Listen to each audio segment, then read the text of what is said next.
సంక్షిప్త Bhagavad Gita rapid fire 6 అధ్యాయం 3 కర్మయోగం. దైవయజ్ఞం అంటే ఏమిటి? దైవ పూజ చేయడం, నిత్య నైమిత్తిక కర్మలు చేయడం. పితృయజ్ఞం అంటే ఏమిటి? పితృదేవతలు బతికి ఉండగా వారిని గౌరవించడం, వారిని నొప్పించకుండా ఉండడం. వారు లేనప్పుడు పితృకర్మలు చేయడం, శ్రాద్ధ కర్మలు చేయడం. బ్రహ్మయజ్ఞం అంటే ఏమిటి? శాస్త్ర అధ్యయనం చేయడం, ఇంకా ఆ జ్ఞానాన్ని ఇతరులకు అందించడం. మనుష్య యజ్ఞం దేనిని సూచిస్తుంది? తోటి మానవులకు సేవ చేయడం, అతిథి పూజనం.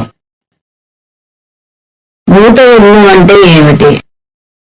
జంతువులను, చెట్లను, ప్రకృతిని గౌరవించడం, రక్షించడం.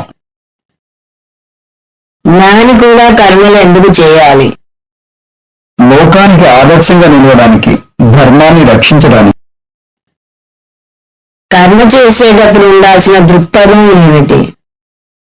ఈశ్వరార్పణ బుద్ధి, చేసే పనిని భగవంతుడికి అర్పించడం.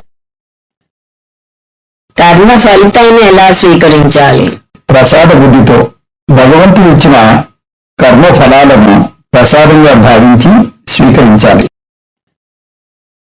సంసారం అనే రోగానికి ఏకైక మందు ఏమిటి? ఆత్మజ్ఞానం మాత్రమే. జ్ఞానాధిగతి కైవల్యం.